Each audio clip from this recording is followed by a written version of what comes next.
श्री राम भक्त हनुमान जी का कथा। बोलिए हनुमत लाल जी महाराज की जय। श्री हनुमान ने कहा, माता, मैंने कहा ना कि भगवान मेरी बात सुनते ही चल पड़ेंगे, परंतु उनके आने की आवश्यकता है। मैं आज ही आपको इस दुख से मुक्त करता हूँ। आप मेरी पीठ पर चढ़ जाइए, मैं आपको पीठ पर लेकर समुद्र लांघ जाऊंगा। जैसे अग्नि हवन किए हुए भविष्य को तत्काल इंद्र को पास पहुंचा देता है, वैसे ही मैं आपको तत्काल परसन गिरी पर विराजमान भगवान राम के पास पहुंचा देता हूँ।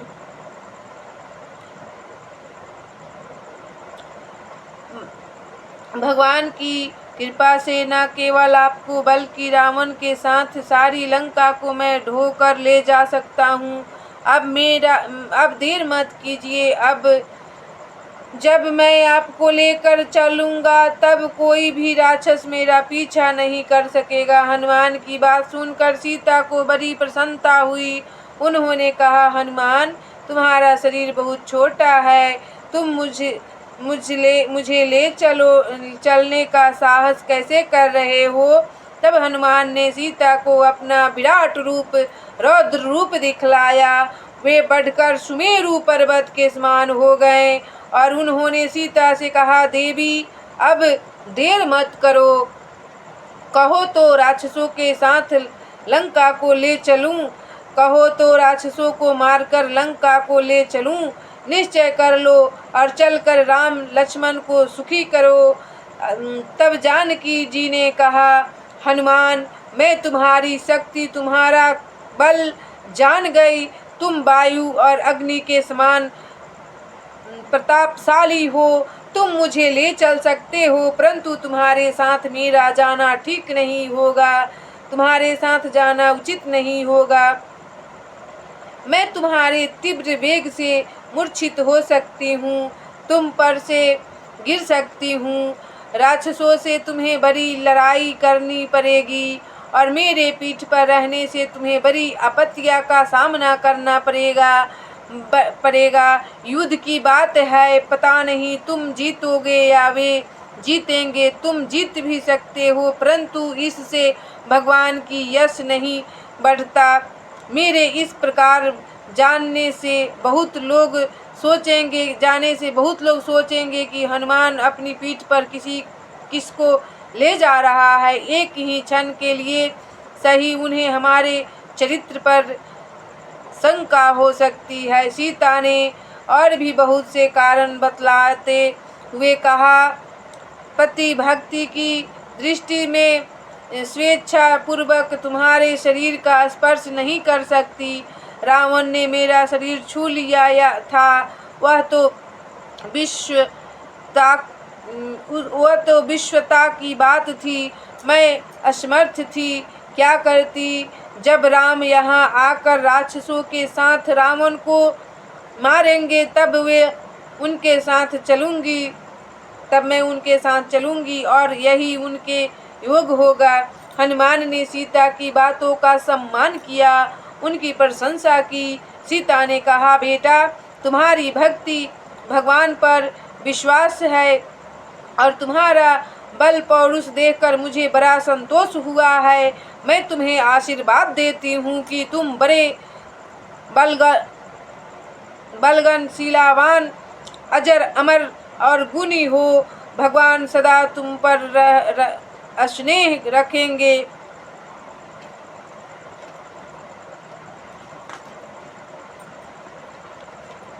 और भगवान सर्वदा स्नेह रखेंगे। यह हनुमान सुनकर पुलकित हो गए। उन्हें और चाहिए ही क्या।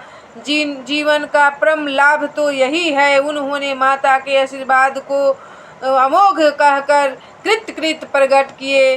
माता का दर्शन हो जाने के बाद हनुमान ने सोचा कि अब तो श्री राम का रावण से युद्ध होना निश्चित है, परंतु इसका किला इतना मजबूत है, इसकी चार दीवारियां इतनी सुरक्षित है, इसके दरवाजों पर ऐसे यंत्र लगे हैं कि इस सहज में इसे जीतना संभव नहीं है। इन्हें तोड़े बिना हमारे आक्रमण का मार्ग नहीं खुल सकता, परंतु इन्हें तोड़ा कैसे जाए यह एक प्रश्न है।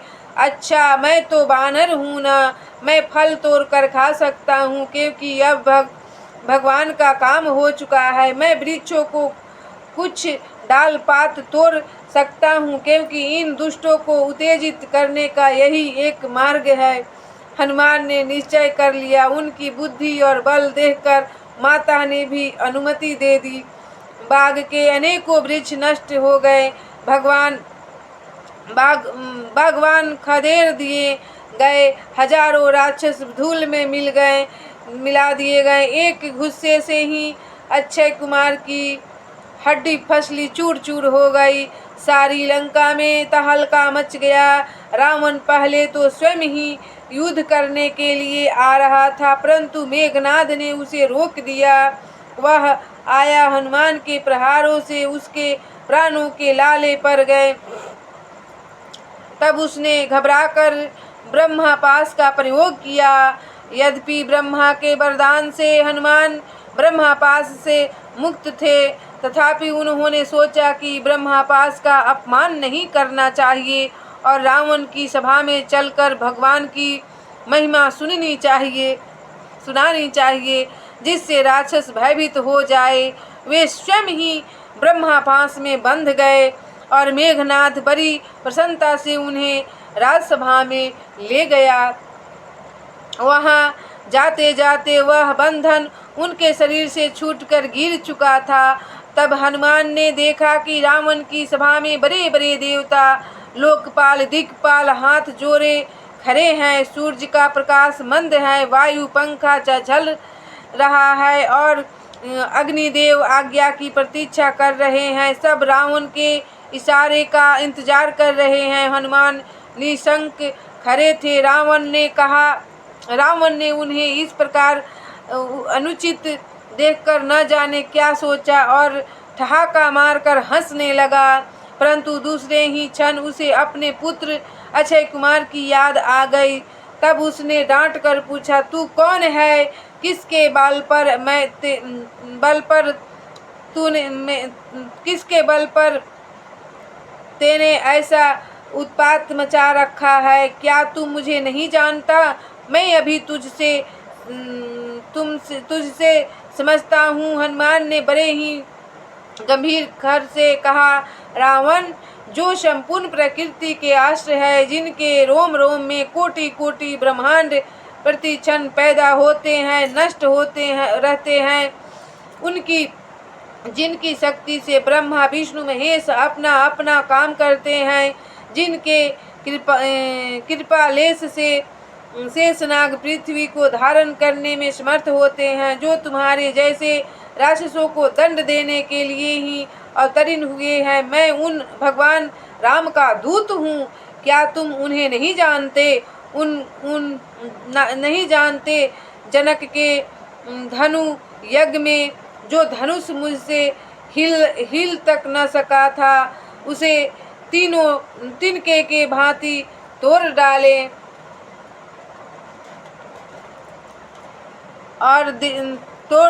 डाले देने वाले को तुम भूल गए हो। खरदूषण और त्रिशिरा को 14,000 सेना के साथ अकेले मारने के लिए तुम नहीं जानते। तुम्हें अपनी काख में दबा रखने वाले बाली को, जिन्होंने एक ही बाण से मार डाला, उनके तुम नहीं जानते। रावण, तुम उन्हें भूल सकते हो, परंतु वे तुमको नहीं भूल सकते, जिनकी अनुपस्थिति में वेश बदलकर, धोखा देकर, जिनकी धर्मपत्नी को तुम चुरा लाए हो। उनसे भूल कर भी तुम बच नहीं सकते हो। मैं उन्हीं का दूत हूँ। मुझे अच्छी तरह से पहचान लो। अब देर नहीं है। उनके बाणों से लंका वीरान हो सकता है और वीरान हो जाएगी। इन तुम्हारे सभासदों का नाम निशान तक भी नहीं रहेगा। हनुमान की निर्भीक वाणी सुनकर राक्षस कांपने लगे। उनके मन में वह भय बैठ गया जिसके कारण वे युद्ध में भी वीरता के साथ राम का सम्मान नहीं कर सके।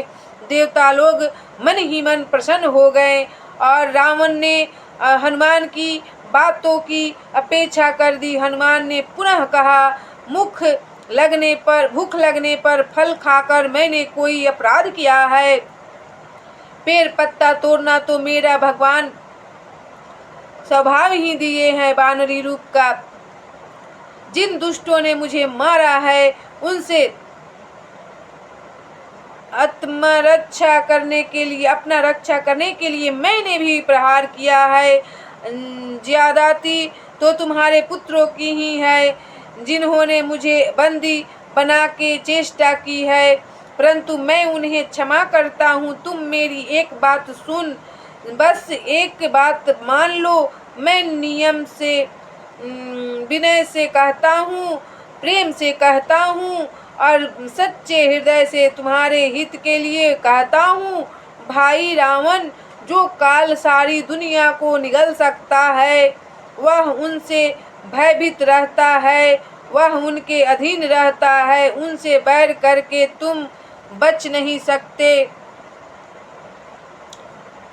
तुम जानकी को ले चलो, परम कृपालु भगवान तुम्हें क्षमा कर देंगे। शरणागत के सब अपराध भूल जाएंगे। तुम उनके चरणों का ध्यान करो और लंका का निष्कपट राज भोगो। तुम बड़े कुलीन हो, तुम्हारे पास अतुल संपत्ति है, तुम बड़े ही विद्वान हो और बल भी तुम्हारे पास पर्याप्त है। उन्हें पाकर अभिमान मत करो। ये 4 दिन की चांदनी है, चलो भगवान की शरण हो। मैं तुमसे सत्य कहता हूँ, शपथ पूर्वक कहता हूँ कि राम से विमुख होकर तुम्हारी कोई रक्षा नहीं कर सकता है। मोहे मूल शूल प्रदे त्यागहूँ तमें अभिमान, भजहूँ राम रघुनायक कृपा सिंधु भगवान। मंगल भवनया मंगलहारी, द्रवहूँ सुदशरथ अजिर बिहारी।